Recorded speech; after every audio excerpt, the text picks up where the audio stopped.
What's up? What's up? What's up, everybody? How y'all feeling today?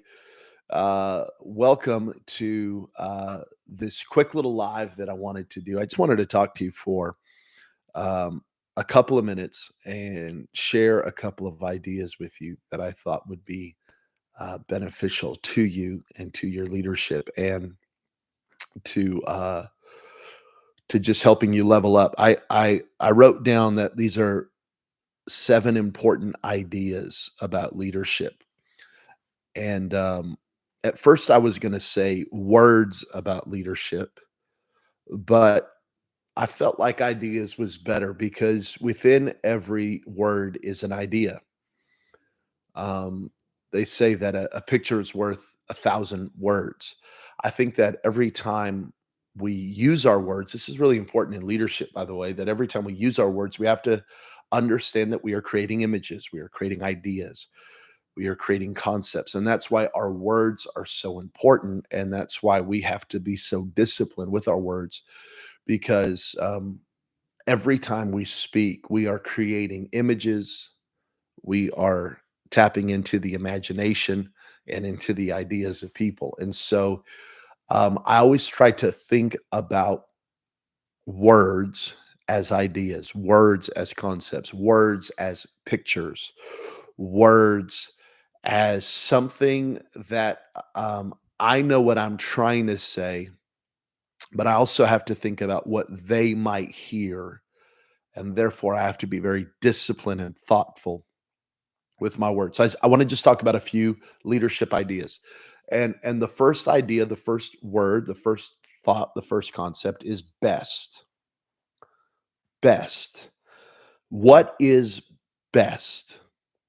I think that as a leader in our organization, we should always be fighting for, looking for, trying to figure out what is best.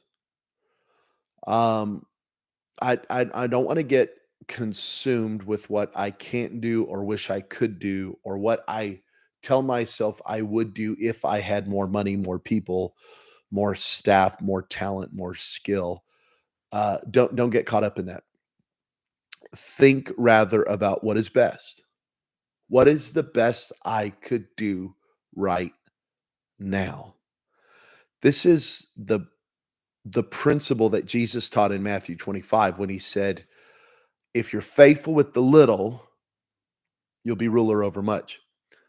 If you can figure out how to best do what you're doing with what you have, I'll make sure to get you more. That if you can steward the little, if you can do the best with little, I got my big Stanley, not sponsored, but gotta get my water in. If I can steward and do a good job with what I have, if I can do the best with what I have, which is excellence, by the way, God will trust me with more. So I think you should constantly be thinking about in your organization, in your church, in your business, what am I doing? Is it best? With my social media, is it best? With how I talk to people, is it best? With my creativity, is it best?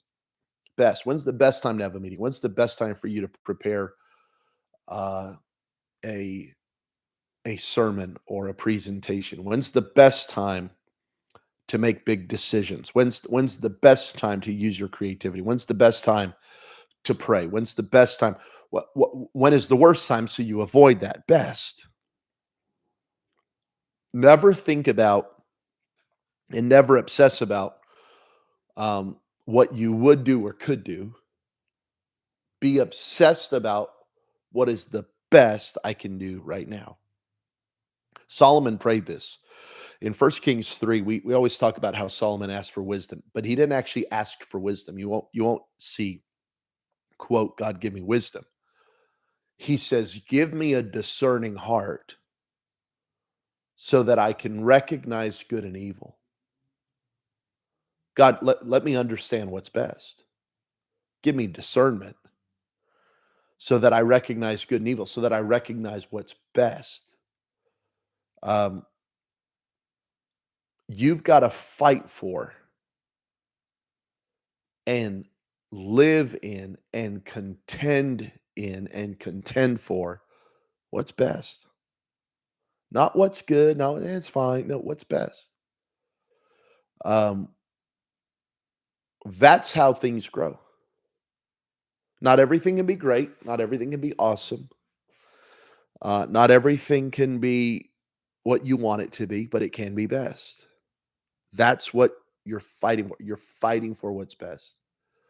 I love the story um, of the founder of Chick-fil-A, Truett Cathy. They were in a battle for growth, and they had some major competition coming from a restaurant called Boston Chicken that would become Boston Market. And Boston Chicken had this huge audacious goal to break the billion mark, to make $1 billion in a year. And so all the Chick-fil-A executives were freaking out about this, and they were saying, "How are we gonna break a billion? How are we gonna break a billion? How are we gonna do it? How are we gonna" and they start having this massive debate and argument and conversation about how to grow. How do we get better? How do we get better? How do we get better? How do we get bigger? How do we get bigger? How do we grow? How do we grow? How do we grow? How do we grow? And they're having this whole thing about how to get bigger and how to scale and how to start more restaurants and blah blah blah blah blah.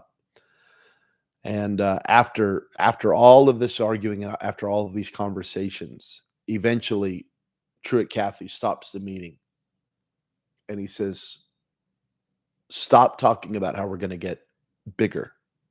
Stop talking about how we're going to scale. Stop talking about how we're going to grow. Stop talking about how we're going to beat the competition. We need to focus on getting better. And if we will get better, our customers will demand that we get bigger. Stop trying to get bigger. Work on getting better. And if you'll get better, our customers will demand that we get bigger." Well, they started fighting for better, not bigger, better, not bigger, best, not what I would do if I had no best. Well, that year they ended up breaking the billion mark. Chick-fil-A did. Boston Chicken became Boston Market. Boston Market is okay. It's nothing compared to the Chick-fil-A empire. Better. How do we do best? I love what Ed Young says. Ed Young says, "If it's not broke, break it. It's not broke, break it." Again, I think we just live in this, "Oh, it's fine and it's okay. It's good. I mean, it would be awesome if, and it would be awesome if, and it would be awesome if." But for our level, no. What's best? A leadership idea, a leadership concept, and a leadership thought that you're gonna have to embrace is, how do I get into the best? That's excellence. Excellence is doing the best with what you have. Here's another one, trust. Trust. Do my customers feel safe? Does my team feel safe? Does my church feel safe? Do my employees feel safe? Do the people around me trust? Trust is built in years and broken in minutes. Trust is built in thousands of decisions. Trust is broken in one decision. Trust. People have to trust you. And it is very poor leadership to assume or expect people to trust you because you have a title. Well, I'm the pastor. Well, I'm the manager. Well, I'm the CEO. Well, I told him what to do. No, trust is built. Trust is built. People should give to my ministry. Why? People should serve. Why? People should work hard in our company. Why? Trust is built. So you have to be trustworthy and you have to be patient. Let me say that again. How do I build trust in my organization? You become trustworthy and patient. You do the right thing for a long time. That's how you build trust. Sorry, I wish I had a way to do it faster. You do the right thing for a long time. I pastor a church that is 6 years old. I feel a lot more trust now than I ever have. Why? Because you just got to keep showing up. You just keep showing up. People get offended, they leave, they come back. You're still there. Um, you talk big and you back it up. Trust is built. You're not constantly changing. You're not constantly changing your mind. You're not constantly, one foot in, one foot out. You just takes time. Trust. Trust. You're trustworthy for a long time. And when people see that you're trustworthy and people see that you're bought in and people see that you're not flaky and people see that and they'll join you. They will join you in the important work that you're in. Trust is a feeling. Trust is I don't know why, but I don't feel like I can trust you, or I don't know why, but I feel like I can trust you. Trust is one of those things when you have it, people feel safe. And when you don't have it, people feel defensive. And you've got to work on it. And a position and a title does not guarantee trust. It is relationship, it is conversation, it is time, it is integrity that creates trust. Number three, I'm talking about words, I'm talking about thoughts, I'm talking about ideas, communication. Do people know your heart? Do people know your heart? Well, they should, do they? Well, I said it, do they? Well, I sent the text, do they? Well, I sent an email, do they? We'll get to church. Well, I sent a planning center request, do they? Do people know your heart? Do people know your heart? Are you communicating? Again, so much of communication is assumed. Let me rephrase that. So many times when you see a breakdown in communication and you see poor communication, it's because the leader is assuming. Well, they know what to do. Well, they know how I feel. Well, no, communication is constant. Communication is consistent. Communication is verbal and nonverbal. But communication is. In other words, it has to be happening. Do people know your heart? Do people know you and do you know the people? Do people know you and do you know the people? See, a lot of times you feel like, oh, people know me, people are listening to me, people are hearing me, people trust me, people know what I want. But if you think about this, think about your team. Do you know them? Well, not really. Well, I haven't really. Then they don't know you. If you don't know them, they don't know you. If you don't know their heart, they don't know your heart. If you don't know their voice, they don't know your voice. If you don't know their mannerisms, they don't know your mannerisms. If you don't know their values, they don't know your values. Communication, communicate. In Numbers chapter 13, Caleb is wanting to call the people to the promised land, and the scripture says this: Caleb said, let's cross over. God's given us this place. We're well able, all that. And he goes through this whole thing. But he said, you got to talk. You got to, you got to pick up the phone. You got to answer the phone. You got to make the phone call. You got to go check in. You got to go to the lunch. You got to have coffee. You've got to communicate. For you have to involve. Does your team feel involved? Does your church feel involved? Does your customer feel involved? Does the volunteer feel involved?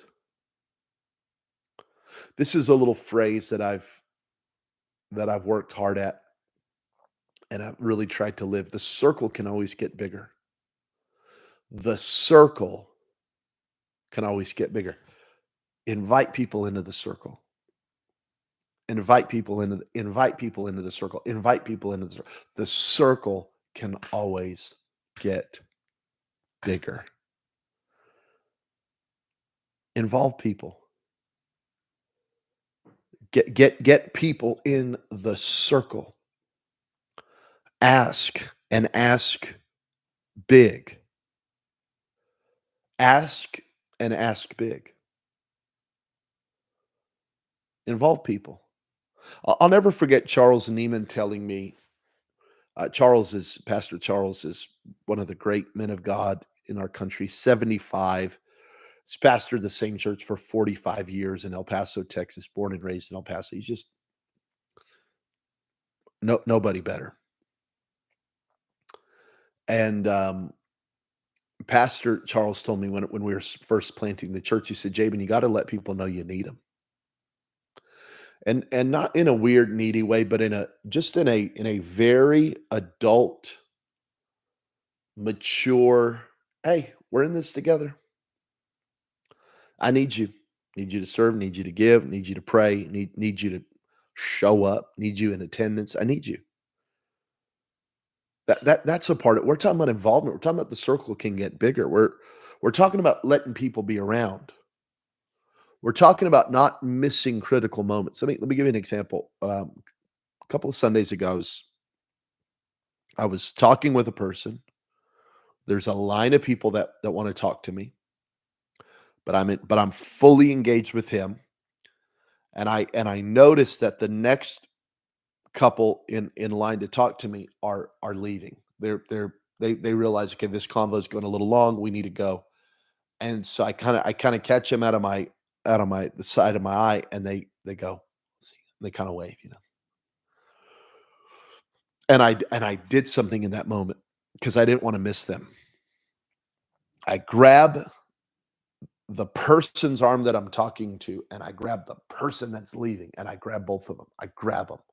I think I actually grabbed him, and they were coming around this way, and I grabbed them. I think I grab both, and I go.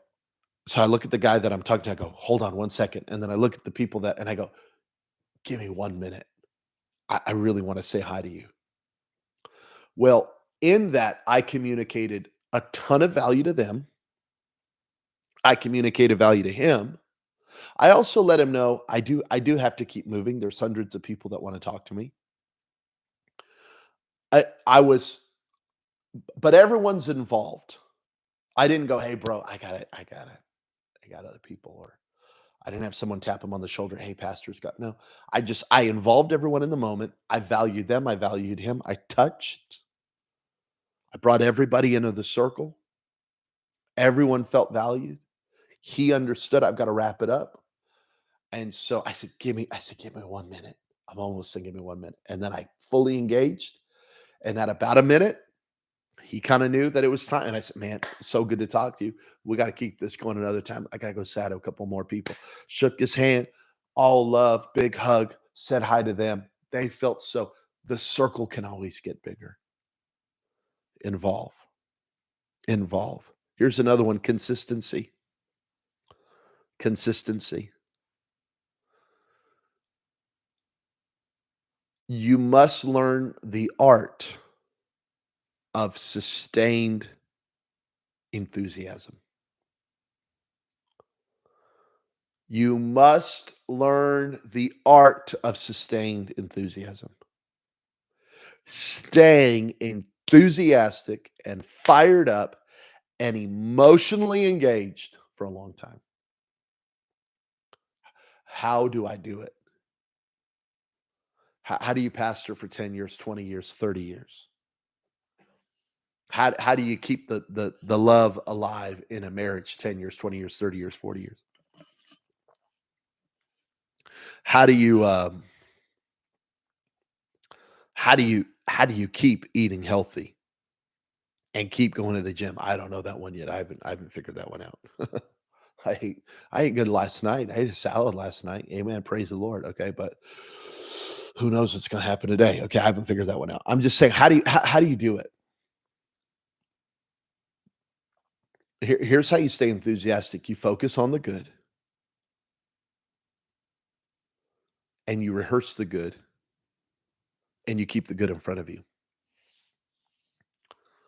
I can think of, man, one or two people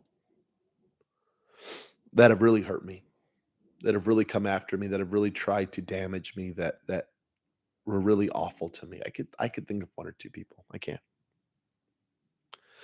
I can think of thousands who have loved me and helped me and believed in me and been nothing but good to me. What am I going to focus on? Am I going to focus on Judas or the 11?